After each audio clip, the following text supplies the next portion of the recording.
მოგესალმებით რადიო იმედის დღის არხის ფორმატში განვაგრძოთ მუშაობას და სტუდიაში ერთიანი ნეიტრალური საქართველოს წევრს რჩეულ საერთაშორისო სამართლის საკითხებში ვატო ქიზიყურაშვილს მასმენძლობ გამარჯობა.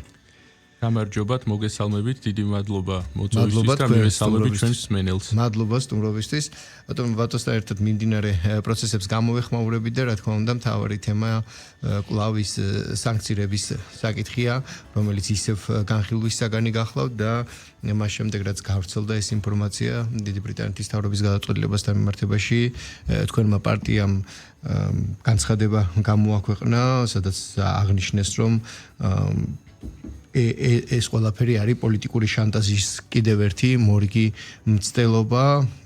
საკმაოდ დიდი წერილი გამოაქვეყნა თქვენმა პარტიამ. საინტერესოა თქვენი შეფასება, ჩვენ დღეს ველოდით, საზოგადოება ელოდა დამატებით განმარტებებს ამ საკითხთან მიმართებაში, მით უმეტეს რომ ბრიტანეთის საქართველოში ბრიტანეთის ელჩი იყო დაბარებული საგარეო საქმეთა სამინისტროში და მან ისე დატოვა საგარეო წყობა, რომ კომენტარი არ გაუკეთებია მინისტრისგან განსხვავებით. ამ დროისთვის როგორია თქვენი შეფასება და ხედვა ამ პროცესებთან მიმართებაში? პირველი მინდა აღვნიშნო ის, რომ იმედის ზოგადად ყველა თანამშრომლები საკმაოდ შემართებით ხართ და ის ბლიცკრიგი ალბათ რისთვისაც იყო რაც ქონდა მიზნად ამ სანქციებს, ბლიცკრიგი არ შედგა, იმიტომ რომ მაინც იმედი აგრძელებს თავის მოღვაწეობას და ქართული ხალხისთვის სიმართლის თქმას. რაც შეეხება ზოგადად ამ სანქციებს და იმ პრობლემებს, რაც დღეს წარმოიშვა, იმის გათვალისწინებით, რომ ამ ტელევიზიას 2007 წელი უკვე გამოვლილი აქვს, როდესაც არა ხოლმე ჰიბრიდულ, არამედ რეალ პირდაპირ ომში იყო ჩართული და ჩვენ გვახსოვს ის შემზარავი კადრები, ეს გარკვეულწილად იმუშავებს იმაზე, რომ იმუნიტეტი გააჩნია ამ ტელევიზიას და გაუძლებს ამ გამოწვევასაც. თუმცა ზოგადად როგორც ასეთი აი სანქციებზე რომ ახსენეთ, სანქციები, ლეგიტიმური სანქციები არის მხოლოდ ის, რომელიც მიღებულია გაეროს უშიშროების საბჭოს მიერ კომპრომისის საფუძველზე და ერთმხრივ ეს შემზღუდავი ზომები ეს მხოლოდ ატარებს პოლიტიკურ ხასიათს და ეს შეიძლება იყოს გარკვეულწილად იმ მედია საშუალებების თუ ინდივიდების გაჩუმების მექანიზმი, რასაც ცდილობენ დღეს. ჩვენ ვაკვირდებოდით პროცესს, რომელიც თქვათ აი იგივე კითხვა მქონდა თქვენ წინამორბედ სტუმართანაც, როდესაც ბრიუსელსა და საქართველოს მოქმედ მთავრობას შორის ესეთი პოლიტიკური დიალოგია, რთული პროცესების მომსწრენი ვართ და აი ამ ყველაფრის ფონზე ბრიტანეთი საერთოდ არ არის ევროკავშირის წევრი, თავისთვის არის და მისგან ასეთი მკვეთრი მანევრირება, ასე ვთქვათ, პოლიტიკური ნაბიჯი, აი ამ ყველაფრის ფონზე შედარებით ნაკლებად გვახსოვს, ხო? მანამდე იყო BBC-ის თემატიკა. ახლა ეს გადაწყვეტილება საერთოდ ჯამში გასაგებია პოლიტიკური შანტაჟი, თქვენი განცხადების შინაარსი, მთავარი გზავნილი, მაგრამ როგორ ფიქრობთ ამ ყველაფრის საბოლოო მიზეზი რა უნდა იყოს? მით უმეტეს თქვენ ამბობთ, რომ ეს არის ერთი ქვეყნის და ასეც არის ინდივიდუალური გადაწყვეტილება კონკრეტულ ორგანიზაციებთან მიმართებაში. ეს მოსალოდნელი იყო ზოგადად ეს სანქციები, როგორც ვაღნიშნეთ, ბოლო 2022 წლიდან მოყოლებული, ცალკე ევრობიუროკრატიის მხრიდან და ცალკე დიდი ბრიტანეთის მხრიდან და წინა ამერიკის წინა ადმინისტრაციის მხრიდან და ჩვენ რას ხედავდით, რომ უცებ 2022 წელს ერთ დღეში შეიცვალა ყველაფერი უკრაინის ომის დაწყების შემდეგ და თუ იქამდე საქართველო ამ ტრიოში რაც იყო საქართველო, მოლდოვა, უკრაინა ყოველთვის ობიექტურად იმსახურებდა დადებით შეფასებებს და იყო მოწინავე ქვეყანა. ერთ დღეში ეს შეიცვალა და დაიწყო როგორც გახსოვთ, ჯერ კანდიდატის სტატუსით შანტაჟი, შემდეგ ამან რომ არ გაამართლა, დაიწყო 1000 პირდაპირ მოწოდებები გარე აქტორების მხრიდან, ჩვენ გვახსოვს ევროპარლამენტარების პირდაპირ ჩარევა საქართველოს საშინაო საქმეებში. ამანაც რომ არ იმუშავა, ეხლა რატომღაც ჩათვალეს ბრიტანეთში და ალბათ გარკვეულ სოფლიოს გარკვეულ კუთხეებში, რომ ეს სანქციები ფინანსურ გავლენას იქონიებს, რომ გათიშავენ იმ მედიას, რომელიც ცდილობს, რომ ქართულ ხალხს რეალური სურათი შეუქმნას იმასთან დაკავშირებით. აი, მაგალითად, საბაბად რას ასახელებენ დეზინფორმაციის გავრცელებას უკრაინასთან დაკავშირებით, ხომ? ცოტა ღიმილის მოგრელია, იმიტომ რომ უკრაინაში კორუფციის პრობლემებს და იმასთან დაკავშირებით, რომ ფრონტზე ძალიან რთული სიტუაცია, ამაზე საუბრობს. საერთაშორისო გამჭვირვალობა, სხვათა შორის უკრაინა და მისი ბოლო გამოქვეყნებული სტატისტიკის და ანგარიშის მიხედვით 2025 წელს უკრაინა 182 ქვეყანას შორის 104 ადგილზეა კორუფციის პრობლემით. და მას უსწრებენ ისეთი ქვეყნები, როგორც არის კოლუმბია, გამბია და დომინიკის რესპუბლიკა. ფრონტთან დაკავშირებით კიდევ ხედავთ, რომ უშუალოდ ამერიკის შეერთებული შტატების პრეზიდენტი გამოდის და დღეს უკვე ევრობიუროკრატებიც აღარ მალავენ იმას, რომ ფაქტიურად ფრონტი გარღვევის პირას არის და აი TV-იმედის და პოზიტივის დანაშაული ამაში რა არის და რა საფუძველად სანქცირებენ, ეს ცოტა ღიმილის მონგრელია. მაგრამ რეალურად რომ შევხედოთ ცოტათი სურათს აღჭანს ერთადერთი სურვილი, რომ ამ წრეებს უთრ რომ მედიაც მათ ნარატივს მიყვებოდეს, რომ პოლიტიკური კლასიც თუ ბიზნესიც აბსოლუტურად ყველა იდგეს ერთ მხარეს და ალტერნატიული აზრი არ უნდა არსებობდეს და ამ ყველაფრის კარგი პასუხი იყო JD Vance-ის ამერიკის ვიცე-პრეზიდენტი JD Vance-ის სიტყვა მიუნხენის კონფერენციაზე შარშან, როდესაც მათ პირდაპირ თქვა, რომ დღეს რასაც ჩვენ დასავლეთში ვხედავთ სიტყვის თავისუფლების წინააღმდეგ გადადგმული ნაბიჯების მიხედვით ამ თავისუფალი მედიის წინააღმდეგ გალაშქრებით ეს ზუსტად იმას გავს, რაც იყო ცივი ომის დროს პირიქით დასავლეთის მოწინააღმდეგე ბლოკში, ხომ და 35 წელი ისტორიისთვის არც ისეთი დიდი დრო არ არის, მაგრამ ისე მოხდა, რომ აი ამ პატარა მონაკვეთში დიდი და ევრობიუროკრატია და გარკვეული დასავლური ელიტები დაიმსგავსნენ ზუსტად იმ მოწინააღმდეგეს, ვისაც ესეთი გამალებით ებრძოდნენ ნახევარი საუკუნის განმავლობაში და ამის ყველაზე კარგი მაგალითი არის, აი ბრიტანეთზე ვსაუბრობთ, რომ ბრიტანეთი თურმე ძალიან შეწუხდა იმით, რომ პოზიტივი დეზინფორმაციას ავრცელებს, მაგრამ ყველაზე კარგი მაგალითი არის აი ადამ სმით კონერის შემთხვევა, რაც წინა წელს მოხდა. დიდ ბრიტანეთში ადამიანი უბრალოდ საავადმყოფოს და ლოცულობდა და ის ამის გამო იქცა პასუხისგებაში მიცემული, მხოლოდ იმიტომ რომ ის ლოცულობდა და ესე იგი ისე განმარტოს, რომ თვითონ აბორტებზე ზეგავლენა შეეძლო და მოეხდინა და ზოგადად ადამიანებისთვის მოეხვია თავისი აზრი და ამის შემდეგ დეზინფორმაციაზე რომ საუბრობენ იმ ქვეყნებიდან ცოტა გასაკვირი უნდა იყოს ჩემი აზრით. ჩვენ ამასობაში მოვისმენთ ევროპარლამენტარისტი ერმარიანის განცხადება ქრონიკასთან საუბრისას, მან აღნიშნა, რომ ევროკავშირს აწყობს უკრაინასთან ომის გაგრძელება და თუ საქართველოს მაგალითად დაუყოვნებლივ მიიღებს სანქციებს, გამოაგზავნის ჯარს და მეორე ფრონტს გახსნის, ევროკავშირი მას საუკეთესო მეგობრად მიიჩნევს. აი ეს არის მისი განცხადება და ასევე გამოეხმაურა ეს ადამიანი თუნდაც სანქცირების თემას და აღნიშნა, რომ როდესაც ასანქცირებ მედიას, სინამდვილეში შენ სანქციებს უწესებ დემოკრატიას. ანუ გამოდის ეს ყველაფერი ამ დიდი გლობალური პოლიტიკის თამაშების პროცესების თამდევი ნაწილია და ბრიტანეთის მხრიდან მსგავსი ქმედება მის ინდივიდუალური ინტერესის ფოკუსში ექცევა თუ ცოტა უფრო დიდი, თქვათ, დასავლურ ლიბერალური ინტერესის კიდევ ერთი გამოხატულებაა. პირველ რიგში მე რაც მინდა ვთქვა, რომ საუკუნების განმავლობაში ალბათ აი საფრანგეთის რევოლუციიდან, 1789 წლიდან, ზოგადად მთელი მე-19 საუკუნე, მე-20 საუკუნე ევროპა და დასავლეთი რითი იყო მიმზიდველი ცნობილი, არა მხოლოდ თავისი მუზეუმებით და კულტურით იყო ჩვენთვის გარკვეული ეტალონი და არა მხოლოდ ჩვენთვის პირველი რაც იყო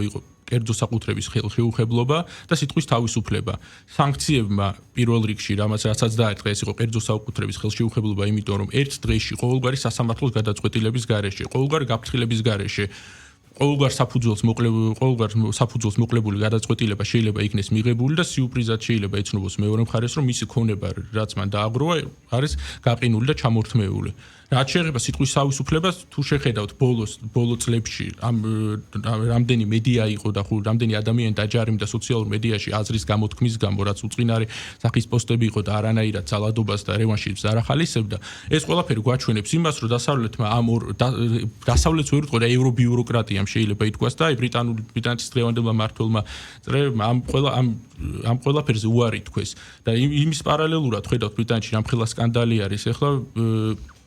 პრინცი ენდრიუს შესახებ, როდესაც ეპშტეინის ფაილები გახდა ცნობილი და ამის საფუძველ ამის შემდეგ პოზიტივისთვის და იმეჯისთვის რომ მოიცლდა და ასანქცირებ, ესე იგი ნიშნავს, რომ სწორედ აი ყველაზე მტკივნეულ ადგილას დააბიჯეს მათ ფეხი, რაც არ სურდათ და რაც ძალიან ყელში ხვდებათ და რა არის ეს ის, რომ ქართულმა საზოგადოებამ რეალურად გაიგო თუ რაში იყო საქმე, ანუ ხო არ შეიძლება 4 წლის განმავლობაში ადამიანებს შენსაკუთარ მოხალხეებს ატყუო ის, რომ კარგია მეორე ფრონტის გახსნა, რომ კარგია სანქციების დაწესება, როდესაც ჩვენ გვახსოვს 2022 წელში აბსოლუტურად უკლებრივ თითქმის ყველა ევროკავშირის წევრი ქვეყნის ელჩი როგორ მოუწოდებდა საქართველოს რომ სანქციები დაეწესებინა გვახსოვს უკრაინის ხელისუფლების მაშინდელი წარმომადგენლების მოწოდებები მეორე ფრონტზე და მოხალისეების გაგზავნაზე დღეს საზოგადოება უკეთ ინფორმირებულია ხედავს უკვე რეალურად თუ რა ხდება რა სერიოზული პრობლემას აცდა ქვეყანა რეალურად ან პრობლემას კი არა რეალურად ანუ ეს იყო ეგზისტენციალური საფრთხე ხომ ანუ სიკვდილის სიცოცხლის ზღვარზე ბეწვისხიძე გაიარა ქვეყანამ თუმცა ისიც მინდა აღვნიშნო რომ რეალურად ბრძოლა ჯერ კიდევ არ მორჩენილა და ეს ახალ ეტაპზე გადადის და ახალ ჭრილში შედის თუ ერთის მხრივ ისიც გასათვალისწინებელია რომ თუ მოხდა ამერიკის ახალ ადმინისტრაციასთან გარკვეული კომუნიკაცია აი ჩვენ ბოლო პერიოდში ვნახეთ შეხვედრები მაღალი დონის ხომ იმასაც ვხედავთ რომ ამერიკის ახლანდელი ადმინისტრაცია თვითონვე ცდილობს რომ რაღაცნაირად ან უკრაინის ომის მოგვარებას ყოველ შემთხვევაში ესე ჩანს მედიაში დასავლეთის და ევრობიუროკრატიის გარკვეული ნაწილი და ეს მმართველ ელიტები რატომღაც სონს დებენ იმაზე რომ ეს ომი გახანგრძლივდეს და ეს ომი რომ გახანგრძლივდეს ისიც გამოჩნდა რომ მხოლოდ უკრაინის ფრონტი არ არის ეფექტური იმიტომ რომ ხედავთ 4 წელი იყო ძალიან დიდი რესურსი ჩადეს, ძალიან ბევრი იარაღი მიაწოდეს, თუმცა ადამიანური ძალიან დიდი მსხვერპლი განიცა და ორივე მხარე, მაგრამ ამ შემთხვევაში უკრაინა რადგან თავდაცვის პოზიციაში ის და მის ტერიტორიაზე მიმდინარეობს ომი, ამის გათვალისწინებით ის ბევრად დიდ განკარგებს განიცდის, მაგრამ შედეგი არ არის, მაგრამ ამის გათვალისწინებით რომ თეორიულად რომ წარმოვიდგინოთ საქართველოსდანაც რომ ყოფილიყო თქვა აი რომ ყოფილიყო გადადგმული ის ქმედებები რისკენაც ესე მოგვიწოდებდნენ გულდასმით ამ შემთხვევაში რასაკვირველია შეიძლება ვიწრო გარკვეულ მომენტში თქვა სურათი შეცვლილიყო მათ სასარგებლოდ მაგრამ ეს საქართველოსთვის რა შედეგებს გამოიწვევდა მე მგონი ამაზე დიდი მკითხაობაც არ არის საჭირო და სწორედ ეს არის ის პრობლემა არის რატომაც აი ბოლო 4 წელია გაჩმაგებული ბრძოლა მიმდინარეობს ჩვენი სუვერენიტეტის და დამოუკიდებელი პოლიტიკის წარმართვისთვის, იმიტომ რომ თუ დააკვირდებით, აი კითხვა ელემენტარული მარტივი კითხვა არის და თითოეული ჩვენი მსმენელი ალბათ როლს საკუთარ თავს რომ დაუსვოს თვითონაც მივა ამ დასკვნამდე. თუ 2022 წლამდე საქართველოს ამბობდნენ როგორც ლიდერს ევროკავშირის კანდიდატ ქვეყნებს შორის, თუ მხოლოდ ძირითადად მხოლოდ დადებით ჭრილში მოიხსენიებოდა ჩვენი ქვეყანა. 2021-დან 22 წლამდე საქართველოს შიგნით ხომ არაფერი დიდი ცვლილებები არ მოხდა, იგივე ხელისუფლება არის რეალურად, იგივე მმართველობის სტილი აქვს, არც საკონსტიტუციო ცვლილებები არ მოხდა რა ამ პერიოდში. ერთადერთი რაც შეიცვალა, დაიწყო უკრაინაში ომი და ამან რადიკალურად შეცვალა დამოკიდებულება ჩვენს მიმართ. მაგრამ აი თქვენ როგორც ახსენეთ, ანუ ჩვენ ზოგადად უნდა ვიყურებოდეთ წინ და არ შეიძლება რომ ჩავრჩეთ იმ სოფლიოში რაც არსებობდა 2022 წლამდე და საქართველოს კონსტიტუციის 78 მუხლი რაც ისახავს ევროკავშირში და ნატოში ინტეგრაციას ხომ ეს სწორედ ერთ-ერთი ის მექანიზმი არის რასაც საკმაოდ ეფექტურად იყენებს უბრალოდ ჩვენ მიერ ხსენებული ევრობიუროკრატია და ცდილობს ანუ ამით ისეთ სპეკულირებას რომ რადგან ეს მუხლი წერია კონსტიტუციაში ეს იმას ნიშნავს რომ მათი ყველა მოწოდების პირდაპირ შემსრულებლები უნდა ვიყოთ, ანუ იმის კითხვის უფლებაც არ უნდა გქონდეს, რომ დავსვათ კითხვა რატომ ეს ქვეყანას რა შედეგს მოუტანს, არა, როგორც 20-იან წლებში აი ბოლშევიკებს ჰქონდათ რეალურად ეს იდეა, რომ ქვეყანა პატრიოტიზმი, სუვერენიტეტი რაღაც დიდი იდეა კომუნიზმის უნდა განხორციელებულიყო ყველაფრის საფუძველზე, ზუსტად დღეს არის ესეთი მიდგომა, რომ ეს რაღაც თქვა აი ულტრალიბერალური სამყარო და ეს დღის წესრიგი უნდა ყველა ხერხით უნდა იქნეს განხორციელებული და ამ მნიშვნელობა არ აქვს რეალურად ეს რა შედეგს მოიტანს პატარა ქვეყნებს ეს რას უკადდის და აი სწორედ ამიტომ არის საჭირო რომ კონსტიტუცია ქვეყნის თავარი კანონია და აი კონსტიტუციაში აუცილებელია რომ იყოს ნეიტრალური სტატუსი დაფიქსირებული ეს არ უნდა იყოს მხოლოდ გაცხადებული და თეზისი ეს უნდა იყოს აღიარებული გაეროს უშიშროების საბჭოს სამი წამყვანი ქვეყნის მიერ რაც არის რუსეთი, ჩინეთი და ამერიკის შეერთებული შტატები და ასევე დიდ ბრიტანეთთან და საფრანგეთთანაც უნდა ვეცადოთ რომ ამის აღიარებას მივაღწიოთ და ეს სწორედ დაგვაზღვევს იმ მომავალში იმ რისკებისგან და არავის იმის ამბიცია და იმისი სურვილი აღარ გაუჩნდება რომ ჩვენ აი ამ პროქსი ომში ერთ-ერთ ჭანჭიკად გამოგვიყენოს რო იტყვიან და უპირობო მათი ინტერესების გამტარი გავხდეთ მომავალში. თქვენ 35 წლის განმავლობაში რაღაც ციკლის განმეორებაზე ისაუბრეთ, რაც ისტორიისთვის ზოგადად დამახასიათებელია და ხშირ ბევრი ფრაზაც არსებობს ისტორია განმეორებადია. აი ამ ჭრილში ის რასაც ახლა ჩვენ ვუყურებთ და რაც მედიის მუდმივი მხარდამჭერი დასავლეთისგან და ამ შემთხვევაში ბრიტანეთისგან სწორედ მედიის სანქციების სახით ვიხილეთ უახლოესი პერიოდისთვის რა გაგრძელება შეიძლება ამან პოვოს ეს ერთი კითხვა, აქვე გავაერთიანებ მეორე კითხვას ისტორიულ ჭრილში, დროთა განმავლობაში აი ამას რა შეფასება მიეცემა და თქვენს მიერ ნახსენებ 20-იან წლებში ბრიტანეთი იყო ერთ-ერთი სახელმწიფო, რომლის იმედიც მხოლოდ სამწლიანი არსებობის მქონე მერე უკვე დევნილ მთავრობას ასევე გააჩნდა. ზოგადად ძალიან საინტერესო საკითხია ეხეთ და ცნობილი ისტორიკოსი ამბობდა კლუჩევსკი რომ ისტორია არ ახალს არაფერს გვასწავლის ის მხოლოდ გზის გაკვეთილების არცოდნის გამო. აი სწორედ ეს მეამიტური დამოკიდებულება ჩვენ ბრიტანეთის თუ ცალკეული დასავლური ქვეყნების მიმართ გაგვაჩნდა 20-იან წლებში ზუსტად წინა საუკუნის გუშინ ზუსტად საქართველოს ოკუპაციის დღე იყო და ძალიან ნიშანდობლივია რომ ამ საკითხზე ვსაუბრობთ. მოხდა რა რომ ზოგადად ბრესლიტოვსკის ხელშეკრულება, როდესაც დაიდო საბჭოთა რუსეთს და თურქეთს შორის, ამ შემთხვევაში აჭარა გარჩა რეალურად თურქეთის მხარეს, მაგრამ შემდეგ ანტანტამ რომ მოუგო სამთაკავშირს, ბრიტანეთი შემოვიდა რეალურად ბათუმში, აჭარაში, ის აკონტროლებდა აჭარის სპორტს, აქედან ხდებოდა ბაქოს ნავთობის ექსპორტი და ბრიტანელებს რეალურად სრული კონტროლი ჰქონდათ ბათუმთან, მაგრამ შემდეგ მოხდა ისეთი სიტუაცია, რომ აი როგორ გაიცვალა საქართველოს ეროვნული ინტერესები, ისე რომ ჩვენც არც არაფერი შეგვეკითხეს. შემდეგ ბრიტანეთი გაურიგდა მაშინდელ საბჭოთა რუსეთს ბოლშევიკებს მიიღეს გარანტია იმისი რომ კომუნისტური იდეოლოგია ბრიტანეთის მაშინდელ კოლონიებში არ გავრცელდა პროტექტორატში არ გავრცელდებოდა და ამის სანაცვლოდ მან ფაქტიურად აღიარეს ახალი ოქტომბრის რევოლუციის შემდეგ მოსული ხელისუფლება რუსეთში და საქართველოს და სომხეთი და შემდეგ აზერბაიჯანიც რეალურად ეს სამი ქვეყანა შეატოვეს მათ და თვითონ გავიდნენ და ეს იმას გვაჩვენებს რეალურად რომ ჩვენი ინტერესებზე და ჩვენი გარანტი ერთადერთი არის მხოლოდ ჩვენი არმია, ჩვენი მოსახლეობა, ჩვენი ჯარი, ჩვენი მოსახლეობა და ჩვენი პრაგმატული პოლიტიკა და ნეიტრალიტეტი სწორედ ამისთვის არის საჭირო. აბსოლუტურად ყველა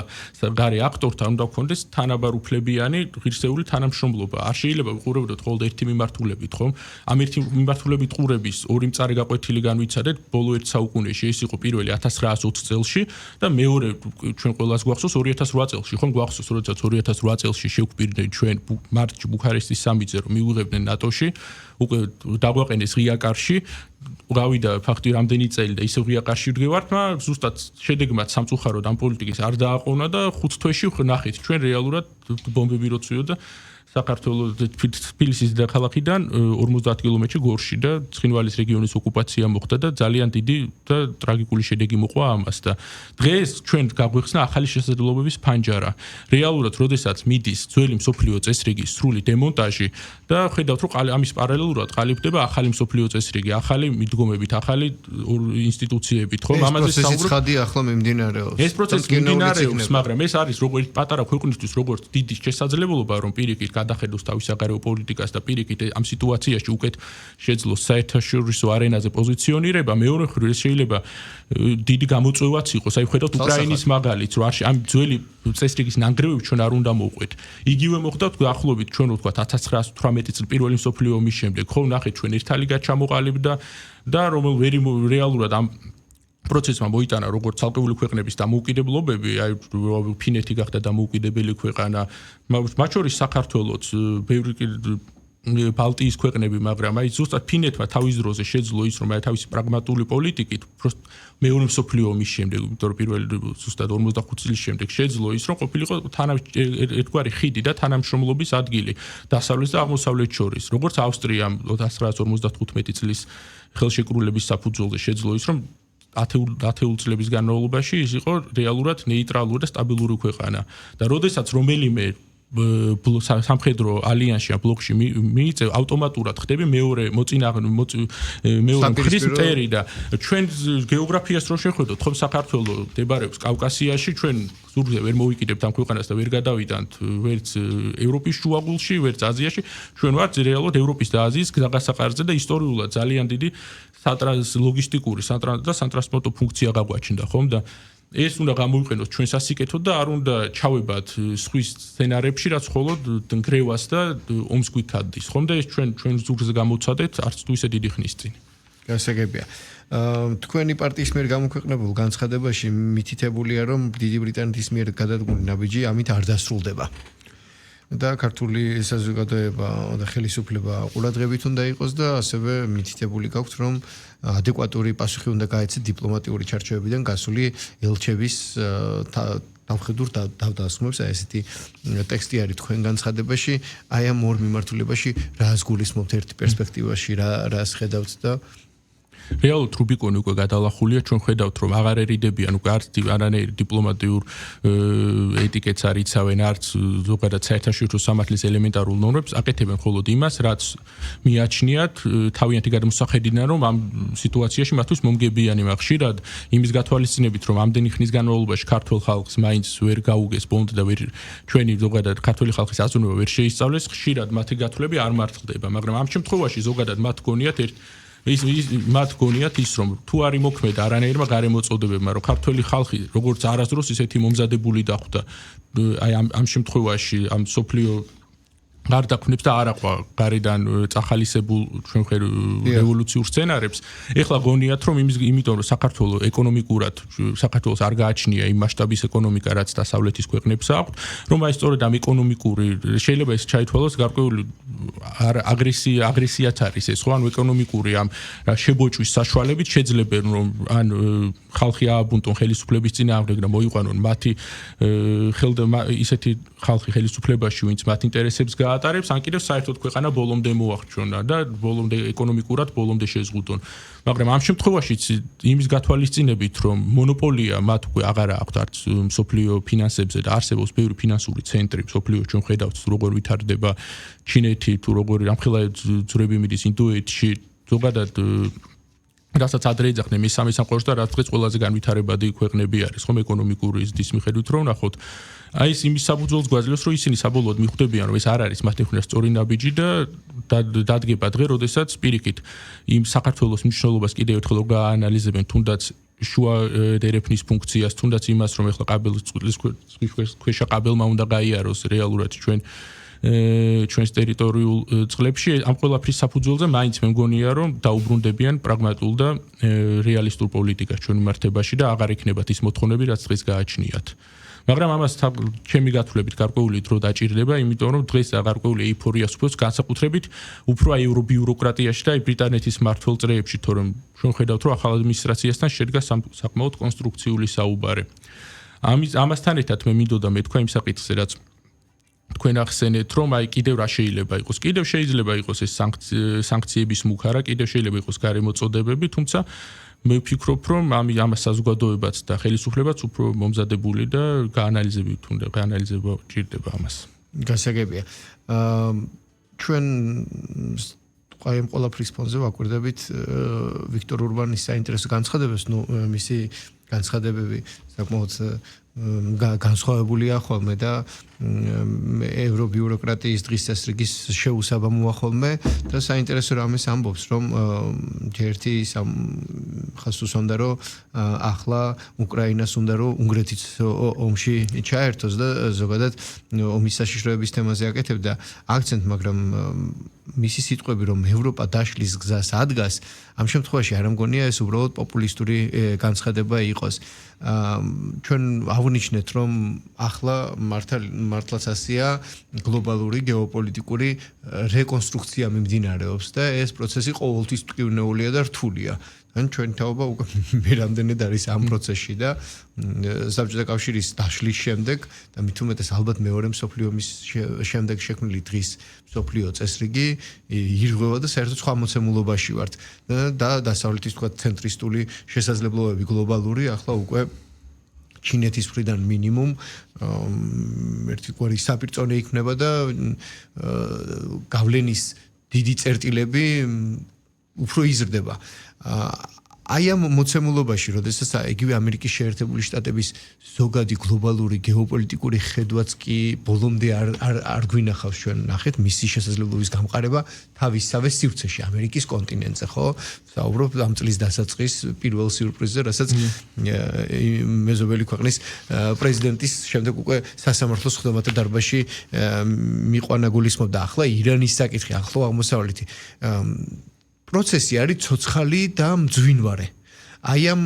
მოცემულობაში ჩვენ ვართ და ყველაზე რთული ჩვენთვის არის ირანში რა იქნება ეს კიდე ცალკე საკითხია და სამწუხაროდ თუდი სიტყვა, მაგრამ რეალობა ასეთია, ფონურ რეჟიმში გადასული უკრაინაში მიმდინარე სამხედრო მოქმედებები. რამაც აი ჩვენგან რამდენი კილომეტრის იქითაა სამხედრო მოქმედებები და უბრალოდ აი ამ პროცესმა როგორი პოლიტიკური ტალღები მოიტანა და როგორ სირთულეებში აღმოჩნდით. აი ამ მოცემულობაში, როდესაც თქვენ საუბრობთ, რომ ეს ორი რამე არის, ერთი შესაძლებლობა და მეორე სირთულე, მართლაც ასეა. და აი ამ მოცემულობაში სწორი პოზიციის მოპოვება, რომელიც შემდეგ უკვე რაღაცა ფორმა მიცემული გლობალური გეოპოლიტიკის ჭრილში ჩვენ მოგვაპოვებინებს ჩვენთვის სასურველ მომგებიან პოზიციას ეს უკვე ჩვენზე არის დამოკიდებული. აი აქ რა შესაძლებლობებს ხედავთ და რა რესურს, რა პერსპექტივას აი ამ ფონზე, როდესაც ესეთი პირველ რიგში როგორც სწორად აღნიშნეთ, ჩვენ ხედავთ რომ ამდენი რეალურად ესეთი კრიზისი მსოფლიოში, ალბათ კარიბის კრიზისიც არ ყოფილა 61 წელში, იმიტომ რომ მაშინ მაინც მეორე მსოფლიო ომი ახალი დამთავრებული იყო და სწორედ ამერიკის და საბჭოთა კავშირის მმართველებთან დღეს ეს უკვე გონიათ რომ ჩაბარდა ისტორიებს ხელისუფლებებში არიან ის ხალხი, ვინც დაიბადნენ 60-70-იან წლებში, რომლებსაც ეგრეთ წოდებული ყველაზე ეკონომიკურად კარგი პერიოდი ახსოვთ, როდესაც იყო თქვა ყველა ვითარდებოდა ეკონომიკა, სტაბილურობა იყო და ისინი ომის საზარელ სურათს ბოლომდე ვერ ხვდებიან რა არის. და სწორედ ეს განაპირობებს იმას, რომ ეს თამამი გადაწყვეტილებების მიღება ხდება. აი რო ავიღოთ მაგალითად, ხო? ირანში ხედავთ რამხელა რისკის ქვეშ არის რეალურად. ხედავთ ღაზის სექტორში რა ხდება, აღარ სოლობ უკრაინაზე და ჩვენ რეალურად აი საქართველოს ვართ დღეს სტაბილურობის გარკვეული კუნძული, ხო? ეს აი სწორედ თქვენი მედია ამას განაპირობებს გარკვეული წილად, იმიტომ რომ მოსახლეობასთან სწორი კომუნიკაცია და სწორი მესიჯების მიტანა ეს ძალიან დიდი რამ არის დღეს, იმიტომ რომ ხედავთ რომ მიმდინარეობს საინფორმაციო ომი, ხო? ანუ რეალურად ხდება ძალიან ბევრი ფაქტის დამახინჯება, ხედავთ სოციალური მედია ახლა როლს თამაშობს. ამ ჩვენ სტაბილურობას პირველ რიგში დღეს განაპირობებს ის, რომ ქართველი ხალხი გაიზარდა, ქართველი ხალხი ხვდება თუ რა უკადდის მას სხვისი სცენარით, რას უკადდის მას სხვისი სცენარით სიარული, ხომ ეს ჩვენ მხრებზე გამოვცადეთ. თუმცა ამის და მიუხედავად, როგორც აღვნიშნე, რისკები კიდევ უფრო იზრდება, იმიტომ რომ ანუ გეგმა არ შეცვლილა, ეს რუსეთის საზღვრებთან ცეცხლის დანთების სტრატეგია, რაც არსებობდა 10 წლების წინ, დღესაც აქტუალურია და ჩვენ ბევრ სხვა გამოწვევებსაც უნდა ველოდოთ. შეიძლება რთული დღეები გავიარეთ, მაგრამ არ გვაქვს არანაირად იმის საფუძველი, რომ გულხელდაყრეფილები ვიჯდეთ და ვფიქრობდეთ იმაზე, რომ ეს ბრძოლა გადავლილია. აი ესეთი როგორ ვთქვათ, უსიამოვნო სიურპრიზები, რაც ამ დღეებში ვიხილეთ თქვენ მედიასთან დაკავშირებით, შეიძლება რომ სრულად ლოგიკურია, რომ მომავალშიც ვნახოთ ესეთი რაღაცები, მაგრამ ჩვენ ამისთვის მზად უნდა ვიყოთ. კი, ხვდებით, რომ ეს არ არის კარგი, მაგრამ იმის გათვალისწინებით თუ რა შეიძლება მომხდარიყო იმის გამო, რომ ეს დღის წინ აბიჯები არ გადაგვედგა, შეიძლება ბევრად უარესი ყოფილიყო შედეგი, ამიტომ მაინც ვფიქრობ, რომ მზად უნდა ვიყოთ ყველანაირი მოვლენისთვის. ჩვენ ზოგადად საქართველოს და ქართულ მოსახლეობას დღეს როგორც არაძო ჭირდება კონსოლიდაცია. აი ზუსტად იმ იდეის მიმართ, რასაც ვთქვი, ერთიანი ნეიტრალური საქართველო. იმიტომ რომ საქართველო ვერ იქნება ერთიანი, თუ ის არ იყო ნეიტრალური და წელში გამართული კიდე ვერასდროს ვერ იქნება, თუ მის ისტორიულ რეგიონებს არ დაიბრუნებს. და ჩვენ უნდა კონცენტრირდეთ ახლა ჩვენს აი სწორედ ამ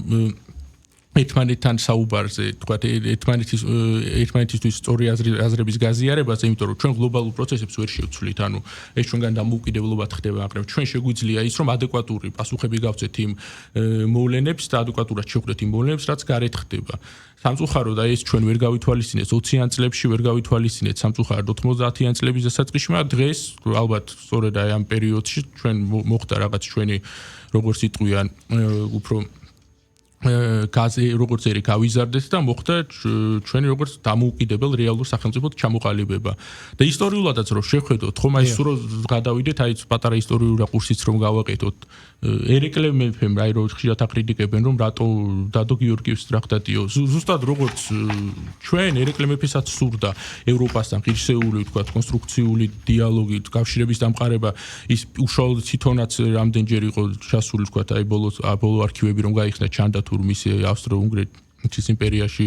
ვიზიტების შესახებ. მუხრან მაჭავარიანის ცნობილი ლექსია, რომ საფრანგეთის ცხოველ დახმარება სასაცილოა, ლუდოვიკო შენი ვახტანგი ფეხზე კიდია, ანუ ეგ იყო ეს დამოკიდებულებაც. მე არ ვამბობ, რომ ყოველთვის ესე იყო და ჩვენ გვახსოვს თქვა ხშირად იყო ისტორიის პერიოდში მათ მიერ გამოწვეული ხელი საქართველოსთვისაც, მაგრამ ეს მომენტებიც იყო, ანუ არ შეიძლება რომ რაღაც შავი თეთრზე არ არის, ანუ ერთაზროვნად კი. აი ბრიტანეთის თქვა უსამართლო ქმედებებზე ვსაუბრობთ, მაგრამ არ მინდა რომ არ გავიხსენო ის ოლივერ უოლდროპი, ბრიტანელი დიპლომატი როგორ პატივისცემდა ქართულ კულტურას, მისი მეჯორი უოლდროპა თარგმნა ვეფხისტყაოსანი 30-იან წლებში უკვე ემიგრაცია როცა წავიდა, გამოსცა ქართული გაზეთის გამოცემა მიდიოდა ზოგადად ბრიტანეთში და კი და უოლდროპის დამსახურებაა ის, რომ სიმეს იცრუისაც ვეფხისტყაოსანიც ითარგმნა და გაიცნო ინგლისურმა საზოგადოებამ. ამიტომ ანუ ჩვენ ზოგადად არ უნდა ეს არ ნიშნავს ის უსამართლო ქმედებები, რაც იქიდან მოდის ძალიან და სანანია, მაგრამ ეს არ უნდა გახდეს იმის საფუძველი, რომ ჩვენც რეალურად ვინმე ზურგი ვაქციოთ, ანუ ნეიტრალიტეტი იმას ხომ არ ნიშნავს, რომ თქვა ერთ მხარეს ზურგს ახციო და მეორე მხარეს მიტი პირიქით, ნეიტრალიტეტი ნიშნავს იმას, რომ ჩვენ ვართ იქ სადაც ვართ გეოგრაფიულად ვინ სურს პრაგმატული ურთიერთობების დამყარება, როგორც ჩვენ მეზობლებთან, ასევე შორეულ ქვეყნებთანაც და უნდა ვესაუბროთ ყველას, მაგრამ ანუ ისე კი არ უნდა იყოს, როგორც წინა წლებში აღიქმებოდა, რადგან დასავლეთიდან თქვა ერთი ევროპარლამენტარის თუ ჩამოდის, ან რომელიმე ქვეყნის ელჩმა უნდა გადაწყვიტოს, ვინ გამოდის რეალურად, ვის შეეხება ამნისტია, ქვეყანამ რა კანონი უნდა მიიღოს, ვინ უნდა იყოს არჩეული სახალხო დამცველად, ვინ რა პოსტზე უნდა დაინიშნოს, ანუ ჩვენ ეს პერიოდი უნდა ჩავაბაროთ წარსულს, თორემ ის რომ